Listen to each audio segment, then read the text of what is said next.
नमस्कार, जेएनएन न्यूज़ देख रहे हैं आप। मैं राजेश्वर चौहान। एक बार सभी की नज़रें, पूरी दुनिया की नज़रें मिडिल ईस्ट पर हैं। जी हाँ, ईरान और इजराइल के संघर्ष के बाद सबकी निगाहें टिकी हुई हैं इजराइल और ईरान पर और मिडिल ईस्ट पर कि आखिर क्या होने जा रहा है। 12 जून की रात अचानक इजराइल ने ईरान पर हमला कर दिया और कहा यह जा रहा है कि उसके कुछ परमाणु केंद्रों पर ये हमला किया। इजराइल का कहना है कि हम किसी भी हालत में ईरान को 10वां परमाणु देश नहीं बनने देंगे। अब आप सोच रहे होंगे कि आखिर ऐसा क्यों कर रहा है इजराइल। किसी को अपनी रक्षा के लिए हथियार खरीदना और बनाना तो आम बात है, और भी देश बना रहे हैं, पर यहाँ बात थोड़ी अलग है। ईरान और इजराइल की दोस्ती जग जाहिर है और ये कभी बहुत अच्छे दोस्त होते थे, ये भी हम आपको बताएंगे। पर फिलहाल बात हो रही है कि क्यों नहीं बनने देना चाहता इजराइल ईरान को परमाणु देश। इजराइल को ये डर है कि अगर वो परमाणु बना लेता है, जैसा कि उसको जानकारी मिली थी खुफिया कि ईरान परमाणु हथियार बनाने के बहुत करीब है, और खुफिया आधारित जानकारी पे इजराइल ने हमला कर दिया।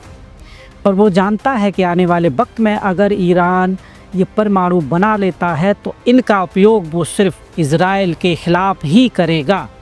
जी हाँ, कई बार ईरान के सुप्रीम लीडर ये कह चुके हैं कि यहूदियों को जीने का कोई अधिकार नहीं, और इसी वजह से इजराइल को अपनी आत्मरक्षा के लिए ये हमला करना पड़ा।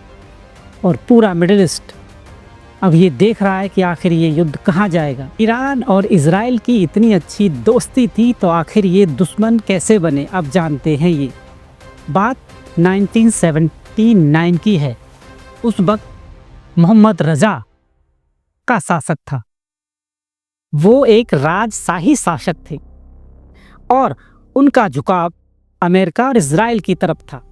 और उस वक्त वहाँ पर जो लाइफस्टाइल जी जाती थी वो भी इंग्लैंड और ब्रिटेन या जो पश्चिमी देश हैं उनकी तरह वहाँ की लाइफस्टाइल थी, जिससे ईरान के शिया समुदाय के जो मौलवी थे, बड़े बड़े विद्वान थे, वो मोहम्मद रजा शासक से नाराज़ थे। वो चाहते थे कि यहाँ पर इस्लामिक क्रांति आए, और आखिर वो दिन भी आ गया जब मोहम्मद रजा के खिलाफ वहाँ पर विद्रोह हो गया। बात 1978 की है। ईरान के एक सिनेमा घर में आग लग गई और उसमें तकरीबन 400 लोगों की मौत हो गई।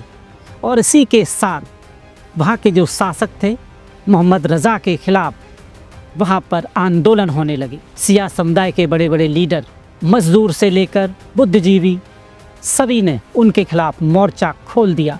और इसी के साथ वहाँ पर इस्लामिक क्रांति की मांग होने लगी। और इस आंदोलन का निर्देश फ्रांस में बैठे अयातुल्ला खमेनेई से मिल रहा था। 1970 आते आते ईरान में गृह युद्ध जैसे हालात हो गए, और इसी के साथ मोहम्मद रजा को अपने परिवार की चिंता और फिक्र सताने लगी।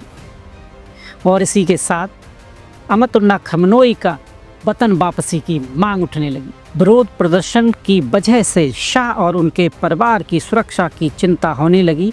जनवरी 1979 में वो ईरान छोड़कर चले गए। वहीं दूसरी ओर शाह को प्रमुख आलोचकों में से एक अयातुल्ला खमेनेई फरवरी 1979 में वतन वापसी हुई। इसके बाद खमेनेई ने ईरान में इस्लामिक शासन की स्थापना की। ईरान ने इस्लामिक कानून शरिया पर आधारित शासन प्रणाली को अपना लिया। वहीं से सुप्रीम लीडर बनने की कहानी शुरू। शाह के सबसे बड़े आलोचक अयातुल्लाह रूहुल्लाह खमेनेई को ईरान में एक हीरो के तौर पर देखा जाने लगा। उन्हें देश का पहला सुप्रीम लीडर और इस्लामिक रिपब्लिक ईरान का संस्थापक बनाया गया।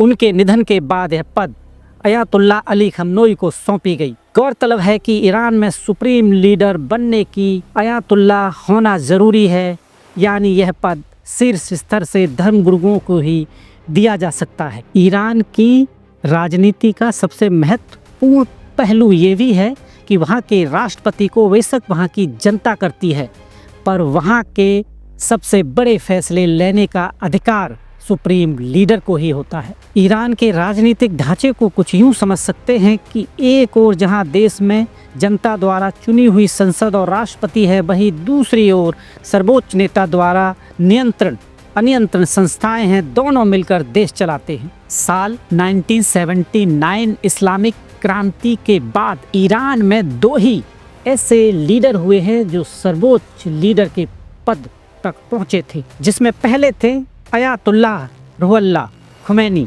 जो कि ईरानी गणतंत्र के संस्थापक थे। वही दूसरे अयातुल्लाह खमनोई हैं। वहीं ईरान में राष्ट्रपति दूसरे सबसे ताकतवर शख्स होते हैं। वह कार्यकारिणी का प्रमुख होता है और उसका दायित्व संविधान का पालन करना है। गौरतलब है कि वहाँ राष्ट्रपति पद के लिए हर साल में चुनाव होता है। यह बात भी सच है कि इस वक्त ईरान के लोग ईरान की राजनीति और सरकार से खुश नहीं हैं। इसी वजह से साल 2022 में एक विद्रोह हुआ था, वुमेन लाइफ फ्रीडम, जिसे दुनिया हिजाब विरोधी आंदोलन के नाम से भी जानती है। ईरान की महिलाओं ने सख्त इस्लामिक ड्रेस कोड पर खुलकर आवाज़ उठाने का फैसला किया। हिजाब का विरोध करने वाली 22 वर्षीय महिला महसा आमीन की मौत हो गई थी। उसकी मौत के बाद देश भर में विरोध प्रदर्शनों ने विकराल रूप ले लिया था, लेकिन मजबूत विपक्ष ना होने की वजह से मौजूदा सरकार ने इस आंदोलन को दबा दिया। लेकिन आज भी वहाँ कुछ लोग हैं जो अयातुल्लाह खमनोई सरकार की नीतियों की कट्टर सोच को पसंद नहीं करते। ईरान में इस्लामिक क्रांति से पहले वहाँ की लाइफस्टाइल बिल्कुल आधुनिक थी। फ्रांस, जर्मनी, इंग्लैंड की तरह लोग वहाँ पर अपना रहन सहन और अपनी जीवन जीते थे। फैशन वहाँ भी था, पर जब से इस्लामिक क्रांति हुई और इस्लामिक शासन लागू हुआ, वहाँ लोगों की इच्छाओं को कुचल दिया गया और 2 देश जो कभी बहुत अच्छे दोस्त थे और दुश्मनी में तब्दील हो गई ये दोस्ती। ये ईरान और इज़राइल की खासियत है, पर इसमें मुख्य भूमिका जो निभाता है वो अमेरिका है। अमेरिका सब जानते हैं कि वो अपने फ़ायदे के लिए कुछ भी कर सकता है। अपनी सुपर पावर शक्ति बचाने के लिए उसे इस तरह के युद्ध कराने पड़ते हैं जानबूझकर, ताकि उसकी तरफ कोई उंगली ना उठाए। इज़राइल अपने वजूद के लिए लड़ रहा है। आप देख रहे हैं JNN न्यूज़। बहुत बहुत धन्यवाद।